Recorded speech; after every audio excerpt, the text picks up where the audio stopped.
ওড়িশার সম্বলপুর জেলায় পরিযায়ী শ্রমিক হিসেবে রাজমিস্ত্রির কাজ করতে গিয়ে বাংলাদেশি সন্দেহে মুর্শিদাবাদ জেলার এক যুবককে পিটিয়ে মারার অভিযোগ উঠল কিছু দুষ্কৃতীর বিরুদ্ধে। মর্মান্তিক ঘটনাটি ঘটেছে বুধবার রাতে।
পরিযায়ী শ্রমিককে বাংলাদেশের সন্দেহে পিটিয়ে মেরে ফেলা হলো।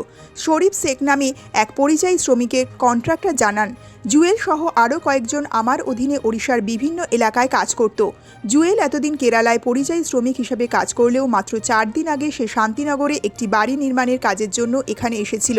তিনি জানান, শান্তিনগরে বাড়ি তৈরির কাজটি প্রায় শেষ হয়ে আসায় জুয়েল এবং আরও কয়েকজন অন্য একটি সাইটে কাজ করছিল এবং রাতের বেলায় শান্তিনগরে নির্মীয়মান বাড়িতে এসে ঘুমতো। শরীফ আরও বলেন, বুধবার রাত 9টা নাগাদ ওড়িশার 7-8 জন যুবক এসে হঠাৎ করে জুয়েল এবং মুর্শিদাবাদের বাকি পরিযায়ী শ্রমিকদের কাছ থেকে আধার কার্ড এবং অন্যান্য পরিচয় দেখতে চান, কিন্তু ঘুমিয়ে পড়ার কারণে ওই শ্রমিকরা তখনই তাদের পরিচয়পত্র দেখাতে পারেননি। এই অভিযোগে হঠাৎ করেই ওড়িশার ওই যুবকেরা মুর্শিদাবাদের পরিযায়ী শ্রমিকদের ওপর চড়াও হয়ে তাদেরকে বেধড়ক মারতে থাকে। জুয়েলকে হাসপাতালে নিয়ে যাওয়ার আগেই তার মৃত্যু হয়। শরীফ দাবি করেছেন, এই ঘটনার পর বৃহস্পতিবার সকাল থেকে সম্বলপুর, সুন্দরগড় এবং ঝারসুগুদা জেলায় বাঙালি পরিযায়ী শ্রমিকরা সমস্ত কাজ বন্ধ করে দিয়েছে। আমরা আজই ওড়িশার সম্বলপুরের জেলা শাসকের সঙ্গে দেখা করে পরিযায়ী শ্রমিকদের নিরাপত্তা সুনিশ্চিত করার আবেদন করব। ওড়িশা সরকার যদি আমাদের নিরাপত্তা নিশ্চিত না করতে পারে, তাহলে আমরা সকলে মুর্শিদাবাদ জেলায় ফিরে চলে আসব।